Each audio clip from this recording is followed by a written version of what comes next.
네. 같이 성경 봉독하시겠는데요. 요한계시록 20장 1절에서 10절, 지난주에도 읽었지만 함께 교독하겠습니다. 그럼 제가 한 절 읽고 녹음 때문에 어차피 그냥 같이 읽겠습니다.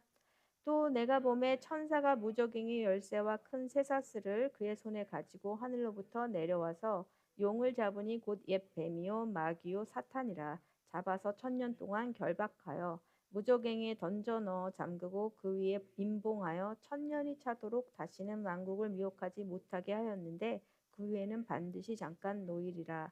또 내가 보좌들을 보니 거기에 앉은 자들이 있어 심판하는 권세를 받았더라.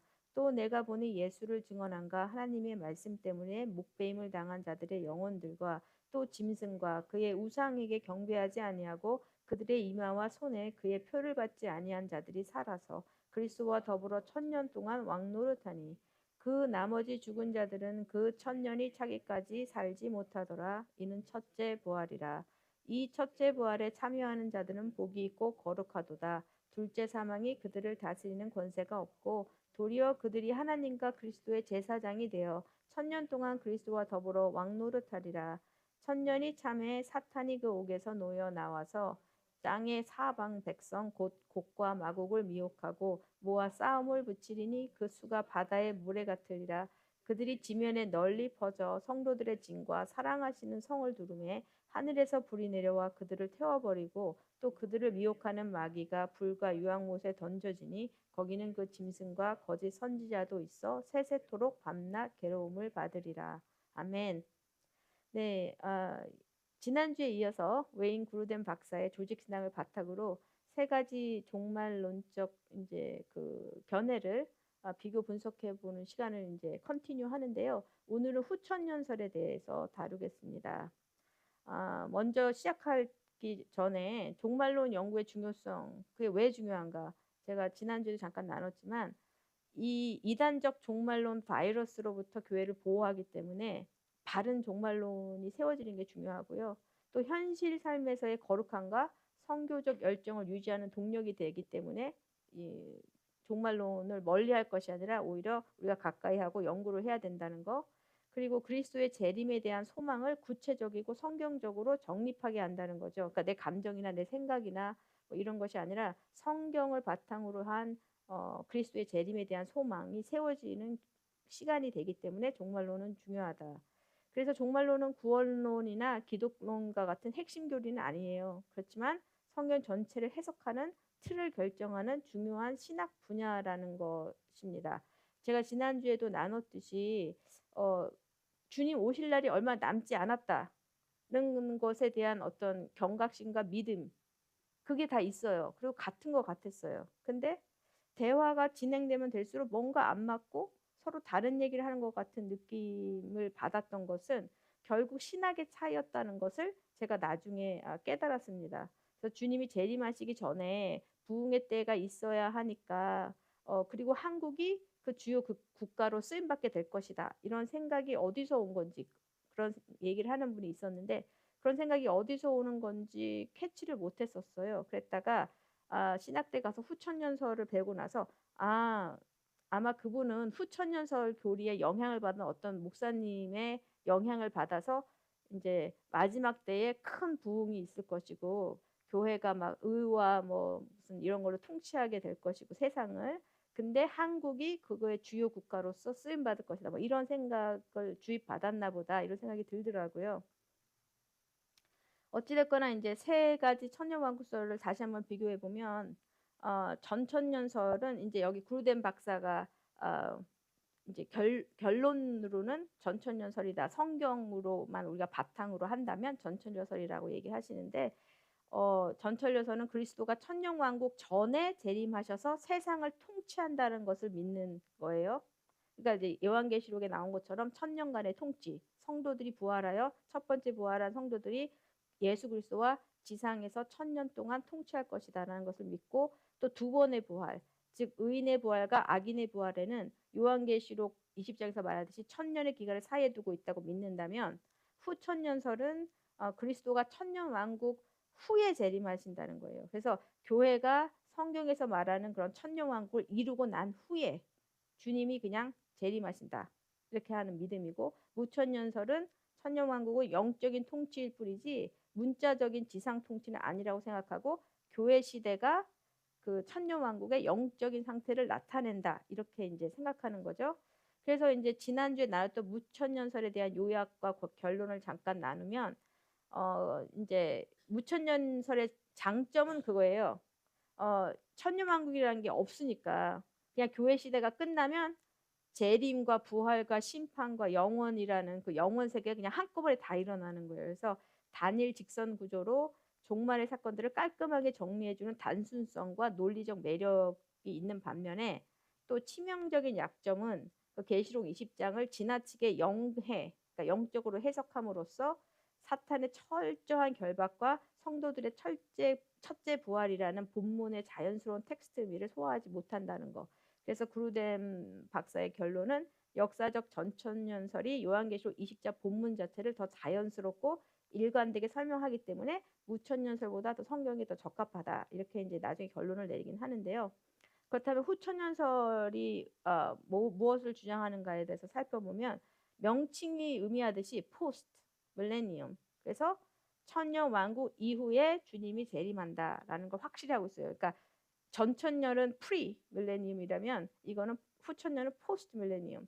그리고 이제 낙관적 종말론으로서 복음이 점진적인 승리로 세상이 개선되고 영광스러운 천년 왕국이 먼저 도래하고 그 후에 그리스도께서 재림하실 것이다.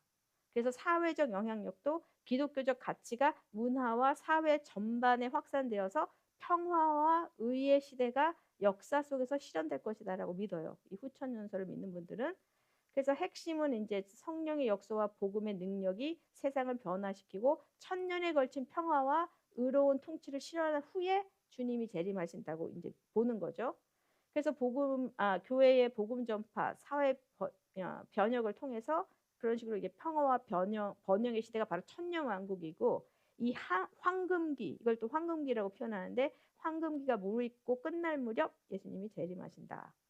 주요 주장은 아까도 얘기했듯이 하나님의 나라가 그러니까 복음이 전 세계에 점진적으로 정복해서 하나님 나라가 확장되고 결국 세상의 대다수가 그리스도를 주로 인정하는 시대가 온다.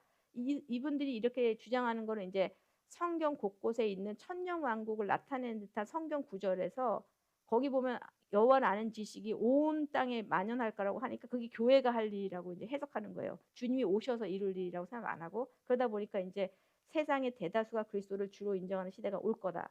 그리고 점진적인 변화 끝에, 그 황금기 끝에 그게 도래한 후에 주님이 재림하실 거기 때문에 이 재림이라는 것은 완성의 정점이지 시작이 아니다, 이렇게 믿는 거예요. 그러니까 교회가 모든 걸 다 해놓은 다음에 주님이 그냥 오시는 끝이다, 이렇게 생각하는 거죠. 그래서 성경적 근거로는 이제 마태복음 24장 14절에서 이 천국 복음이 모든 민족에게 증언되기 위하여 온 세상에 전파되리니 그제야 끝이 오리라. 이거를 이제 세상 변혁의 능력으로 해석하는 거고요. 또 겨자씨 비유 잘 아시죠? 이런 천국은 마치 사람이 자기 밭에 갖다 심은 겨자씨 하나 같으니 이는 모든 씨보다 작지만 자란 후에는 풀보다 커서 나무가 되매 공중의 새들이 와서 그 가지에 깃든다, 이 구절. 그래서 이게 이제 교회가 이런 식으로 이제 될 거다, 이렇게 해석을 하고, 또 누룩도 천국은 마치 여자가 가루 서말 속에 갖다 넣어 전부 불풀게 한 누룩과 같다, 이런 것 때문에 이제 후천년설을 주장하는데, 근데 여기서 질문이 생길 수밖에 없어요. 만약에 세상의 대다수가 그리스도를 주로 인정하는 시대가 온 후에 주님이 재림하신다면 심판의 대상은 어디 있나요? 대다수가 주님을 믿는데, 왜냐하면 이제 주님 재림하셨을 때 이 심판하신 걸 보면은 오히려 대다수가 멸망당하고 심판을 당하는 상황인데, 이 후천년설에 의하면 대다수가 주님을 알고 인정하는 그런 천년왕국 시대가 됐는데 심판의 주가 또 갑자기 온다. 그게 조금 맥락상 성경하고 안 맞는 부분이죠. 왜냐하면 특히 지난주에도 제가 나눴지만 이사야서 61장 2절에 그 두 번째 부분 있잖아요. 우리 하나님의 보복의 날. 그러니까 그 정말 은혜의 해가 이 교회 시대라면 보복의 날은 재림 때 성취하기 위해서 주님이 오시는 건데, 그 보복의 날이 의미가 조금 음, 안 어울리는 거. 아니, 교회가 천년왕국 그 정말 그 평화의 시대와 평화의가 정말 통치하는 시대를 이루었는데 그때 와서 갑자기 보복의 날. 이것도 조금 안 맞는 부분인데 또 하나 주님은 오히려 이렇게 말씀하시거든요. 인자가 올 때에 세상에서 믿음을 보겠느냐? 라고 말씀하시거든요. 그러면 이 질문은 믿는 자가 대다수를 이루는 게 아니라 안 믿는 자들이 세상에 가득할 것을 암시하는데 그렇다면 참되게 믿는 자는 적을 것이라는 의미잖아요. 그렇기 때문에 성경과 좀 맞는 생각은 아니. 듣기에는 너무 좋죠. 그래서 후천연설은 듣기에는 참 좋고 바람직해요. 왜냐하면 후천연설이 얘기하는 거는 복음 확장을 통해서 점진적으로 악과 고난이 극복이 될 거라는 거야. 얼마나 인스퍼레이션 해요. 그리고 또 후천연설은 교회에 부흥이 있을 때 주로 이제 그 후천연설의 신약적 특징은 이제 교회에 부흥이 있거나 전쟁이 없고 국가 간의 평화가 지속될 때 그리고 마치 세상의 악과 고난이 극복하고 물리친 듯할 때 성행하는 경향이 있어요. 후천연설이 맞다 이러면서. 하지만 가장 신빙성 있는 것은 주변의 세상 정세에 대한 관찰에 근거한 게 아니라 성경 구절에 근거한 것이어야 된다고 굴덴 박사가 조직신학에서 얘기를 하고요. 이제 그 신학적 전제가 그러니까 후천연설은 이제 그 지상에서 확장을 역사 내에서 하나님 나라의 확장, 지상적 확장을 역사 내에서 기대하고 그리고 악의 세력은 교회 성교와 문화적 사명으로 극복할 것이며 재림 이전에 이미 의의 시대가 도래한다고 보는데 이 낙관주의는 17에서 19세기 부흥운동의 영향을 크게 받았다고 합니다. 그래서 이제 제가 얘기했듯이 이건 정말 좋은 인스퍼레이셔널 스피치가 될 수 있어요. 그러니까 우리에게 영감을 주고 동기를 부여해주는 좋은 말이에요. 그래서 이렇게 믿고 열심히 복음을 전파하려고 하고 하나님의 나라를 확장하려고 하는 게 잘못된 건 아니에요. 잘못된 건 아닌데 그럼에도 불구하고 그리고 저도 후천년설이처럼만 정말 실제로 그런 일이 이루어진다면 너무 좋겠어요. 근데 성경적인 내용은 아니라는 거예요. 왜냐하면 그냥 좋겠다. 그냥 그러면 나도 너무 좋지 하고 바라는 건 어떤 소망, 희망사항이 아니라 하나님께서 성령을 통해 우리에게 마지막 때에 대해 무엇을 말씀하셨는가가 더 중요하고 그것을 바로 알고 기도하며 정말 인내하는 것이 옳기 때문에 우리는 어떤 신학이든 성경을 바탕으로 하지 않은 신학은 과감히 버릴 줄 알아야 된다 이거죠. 그러니까 예전에도 그랬어요. 구약에서도 보시면 이렇게 멸망당할 거다. 뭐 어려움이 올 거다. 이제 하나님의 심판이 일 거다. 이렇게 예언했던 예언자들 인기가 없었어요. 근데 아니다. 평화다. 형통할 거다. 이제 의의 시대가 이제 하나님께서 우리와 함께 하신다. 물론 그 형통이라는 의미를 정말 참된 성경적 형통이 아니라 그냥 너희가 하는 일, 네가 원하는 일은 다 잘 될 것이다. 이런 어떤 형통적 의미로 얘기해주는 예언자들의 인기가 많았거든요. 그렇지만 어찌됐거나 성경적으로 봤을 때 그럼 하나님 주님 오시기 전 그 말세 시대에 살고 있는 우리에게 성경은 과연 어떤 시대를 우리가 살게 될 것이라고 말씀하는가를 보면 일단 예수님은 좁은 문으로 들어가라. 멸망으로 인도하는 문은 크고 그 길이 넓어 그리로 들어가는 자가 많고 생명으로 인도하는 문은 좁고 길이 협착하여 찾는 이가 적음이라 이렇게 얘기하셔요. 그러면 이 의미는 그냥 읽는 그대로 멸망으로 가는 자가 많은 반면에 구원을 받을 사람은 많지 않다는 것을 의미하거든요. 그리고 교회의 영향력이 강해지면서 이제 후천년설이 교회의 영향력이 강해지면서 세상이 점점 더 나아질 거라는 입장과는 반대로 바울은 그리스도께서 재림하시기 전에 누가 어떻게 하여도 너희가 미혹되지 말라.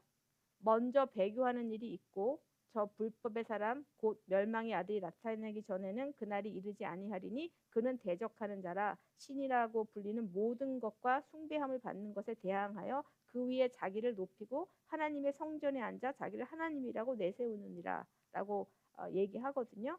그러면 다음 구절들을 또 함께 읽어보겠습니다.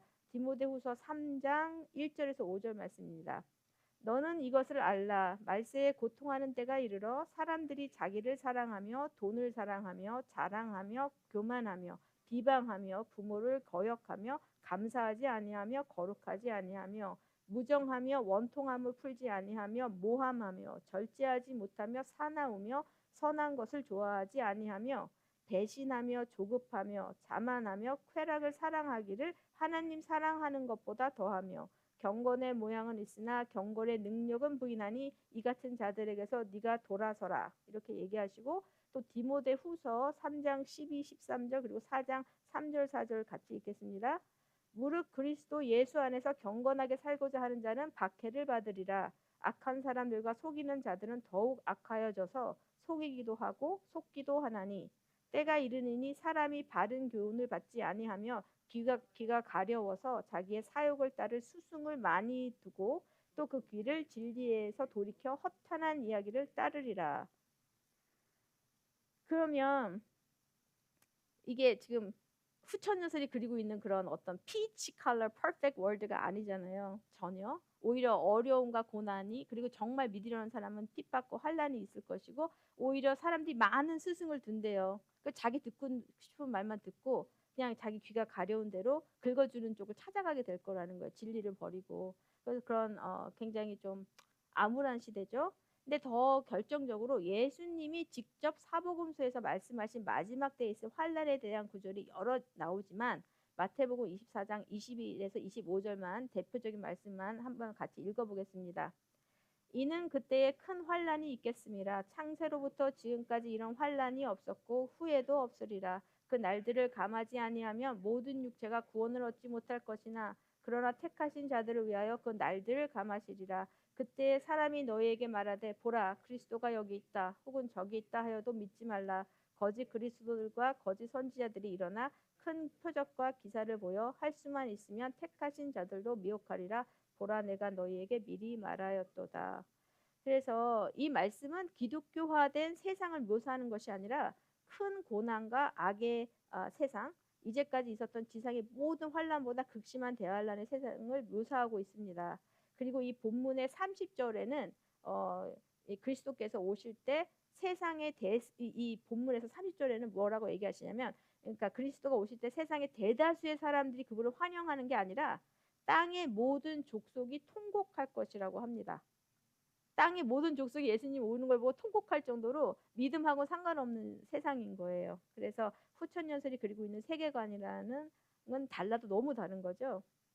그래서 이제 그루뎀의 반론, 왜 후천년을 경계하는가? 이제 그분은 이제 얘기하시는 건 again 그 요한계시록 20장의 천년 기간과 두 부활 사건을 단순한 상징적 통치로만 보기에는 본문이 지닌 종말론적 긴박감과 구체적인 묘사를 충분히 담아내지 못한다는 것과 인간의 본성의 현실에 맞지 않다는 거예요. 후천윤설은. 왜냐하면 인간의 전적 타락 교리를 고려할 때 그리스도의 재림이 없이 그러니까 그리스도가 직접 와서 통치하시는 그런 것 정말 이 철장으로 통치한다 그러시잖아요. 그런 통치함이 없이 복음의 능력만으로 세상이 완전히 기독교화 될 거라는 후춘연설의 낙관주의는 신학적으로도 과도하다고 이제 비판하고요. 또 하나는 역사적 도전이 있어요. 우리도 알다시피 1차, 2차 세계대전이 있었잖아요. 그리고 또 현대의 도덕적 타락. 지금 생각해 보세요. 저희 어머니 때보다 지금 세대가 너무도 악합니다. 정말 근데 저 때보다 저희 아이들의 세대가 더 악해요. 지금은 옛날에는 저 때만 해도 동성애자나 뭐 이런 거가 막 대놓고 막 이런 적은 없죠. 그냥 몇몇 있었지만 신기하게 그냥 생각했고 그냥 뭐 그런가 보다 했지만 지금은 그냥 어린 애들부터 굉장히 그거를 컨퓨즈 시켜요. 남자 여자만 있는 거 아니다. 뭐 다른 성도 있다. 뭐 너는 이것도 될 수 있고 저것도 될 수 있다 하면서 그리고 막 그런 거를 막 인커리지 하는 거예요. 그게 마치 자기 표현하는 것처럼 자기의 어떤 특별함을 나타내는 것처럼 그 정도로 악해져서 성경에 나타나듯이 그 마지막 때는 왜 선한 것을 악하다고 그러고 악한 것을 선하다고 하는 그런 시대가 올 거라고 했듯이 정말 그런 시대가 되어 있기 때문에 이 복음이 세상을 점진적으로 변화시킨다는 낙관주의에 정말 강력한 반증을 제시하고 지금 살인 사건도 마찬가지예요. 제가 전에 한번 찾아보긴 했는데 지금 정확한 피겨를 모르는데 옛날에 저가 어렸을 때는 살인 사건이 좀 어쩌다 한 번씩 뉴스로 나왔잖아요. 지금은 정말 하루가 멀다 하고 누가 누굴 죽이고 그리고 특히 존속살인은 정말 그 강도가 많아졌거든요. 그러면 옛날에는 뭐 인터넷이 없고 뭐 이래서 취시해서 몰랐냐? 전혀 그렇지 않다는 거죠. 아이들 유괴 사건만 해도 옛날에 저 클 땐 그게 무슨 큰일이었거든요. 애가 유괴돼서 와 어떻게 이런 일이. 근데 요즘은 너무 자주 일어나는 일이기도 하고 유괴될 필요도 없어요. 부모가 애들을 너무 많이 죽여서 요즘은 그렇게 악한 시대가 됐다라는 거죠. 남이 유괴할 필요도 없어요. 집안에서 죽으니까 자기 애를 계모가 뭐 계부가 아니면 친모가 친부가 그래서 이제 점점 악해지는 세대를 우리가 보고 있는데 후천년설은 맞지 않다라는 거 그리고 개혁주의가 선호하는 무천년설 그러니까 천년이 없다 이런 무천년설과 구르뎀이 지지하는 전천년설과 비교할 때에도 후천년설은 성경의 문자적 상징적 묘사 간의 균형이 너무도 제일 취약하다는 거 후천년설이 오히려 예. 그래서 이거는 이제 성경에서 천년왕국에 대한 어떤 그 묘사를 하고 있는 것으로 여겨지는 구절들이에요. 그래서 이사야서 11장 이렇게 보시면은 100세에 죽은 자를 젊은이라고 하고 저주받은 자라고 할 것이고 사람들의 수명이 나무처럼 길어진다고 얘기해요. 천년왕국 때에는. 그리고 또 치유가 일어나는데 막 지식이 그 치유가 일어나는데 막 다시는 그 날수가 차지 못한 어린아이나 뭐 이런 게 없을 것이고 뭐 이런 치유 그리고 공의 하나님의 공의가 정말 이 통치하는 세상이 될 것이고 그리고 평화가 있어서 지식이 넘쳐나 하나님의 지식이 넘쳐나기 때문에 이 사람들이 무기를 더 이상 만들지 않고 낫이나 뭐나 이런 농기구로 바꿔서 이제 평화의 시대가 온다라는 그런 거. 그러면 이런 성경에서 그리고 또 이제 또 하나는 뭐 그 사자가 뭐 양과 같이 함께 누울 것이요. 뭐 어린아이가 독사의 굴에 손을 넣어도 다치지 않을 것이요. 이런 묘사들이 생생한 묘사들이 있거든요. 그러면 이게 과연 교회가 이룰 수 있는 일인가요? 이런 걸 어떻게 교회가 감히 이런 것까지 이룰 수 있겠나요? 사람의 수명이 길어지고. 그러니까 문제는 우리가 성경을 믿는다고 할 때 성경에서 이거는 비유다라고 하면 비유라고 분명히 얘기하세요. 예수님이 이거는 비유다. 근데 비유라고 되어 있지 않고 이렇게 설명된 구절들은 사실로 믿어야 돼요. 진리로 일단은. 그냥 무조건 영적으로 100년 산 애가 어린아이라고 그러니까 젊은이라고 여겨질 것이고 저주받은 자라 이게 구절 그냥 오래 산다는 의미겠지. 이렇게 읽으시면 안 되고 문자 그대로 일단은 믿어야 되거든요. 그런데 이런 시대가 그 천년왕국의 시대일 수밖에 없는 게 영원 세계 우리가 알고 있는 그 요한계시록 맨 끝에 정말 파이널 심판, 백보자 심판 후에 펼쳐질 영원 세계는 이게 또 말이 안 되잖아요. 어떻게 100세 안에 죽을 애가 있어 영생을 사는 영원 세계인데 그때는 그렇기 때문에 천년왕국이라는 게 그 영원 세계가 오기 전에 잠깐의 그 천년 기간이 있을 수밖에 없는 이유기도 합니다. 그래서 어찌됐거나 웨인 그루뎀의 비판적 시각은 역사적 전천여설을 이제 서포트하는 그 지지하는 그 이유는 성경 본문의 문자적 역사적 해석을 중시하기 때문이고 또 이제 그리스도의 재림은 세상의 완전한 기독교화 이전에 갑작스럽게 발생할 것이라는 거예요. 왜냐하면 데살로니가 전서 5장에서 도둑같이 오리라라고 얘기하셨잖아요. 근데 또 인트레스팅한 거는요. 이 데살로니가 전서 5장을 보시잖아요. 그러면 거기에 주의 날이 밤에 도둑같이 이를 줄을 너희 자신이 자세히 알기 때문이라고 하면서 그 다음에 뭐라 하냐면 그들이 평안하다. 안전하다 할 그때에 임신한 여자에게 해산의 고통이 이른 것 같이 멸망이 갑자기 그들에게 이르니 결코 피하지 못하리라 이렇게 오히려 얘기를 하고 있다라는 거죠. 그러니까 이제 세상 사람들은 그냥 노아의 홍수 때 같이 먹고 마시며 시집가고 장가가며 그냥 하나님하고 상관없이 노아가 아무리 이제 심판의 때가 옵니다, 멸망의 때가 옵니다 해도 나몰라라 하고 있다가 그리고 예수님이 그러잖아요. 노아의 때와 같으리라 인자가 오는 것은 그 의미는 이미 전 세계가 막 천년왕국 때처럼 복음화가 되고 막 주를 아는 지식이 막 온 땅에 넘쳐나고 이런 때를 얘기하는 건 아니죠. 그래서 이제 낙관주의에 대한 의미는 후천년설은 현실 속에서 낙관주의가 현실 속 지속적인 악과 박해, 고난을 충분히 설명하지 못한다는 거. 왜냐하면 지금 우리 기독교인들이 얼마나 박해받고 있나요? 물론 미국 같이 좋은 나라에 사니까 우리는 박해받지는 않지만 다른 곳에 가면 당장 박해가 오고 미국도 또 어떻게 될지 모르는 거예요. 앞으로는. 그러니까 우리가 이제 좀 바른 신학관을 세워서 이제 더 준비하며 깨어 있어야 된다. 이 부분을 이제 나누고 후천년은 여기까지고 그 다음에 전천년을 나누겠습니다.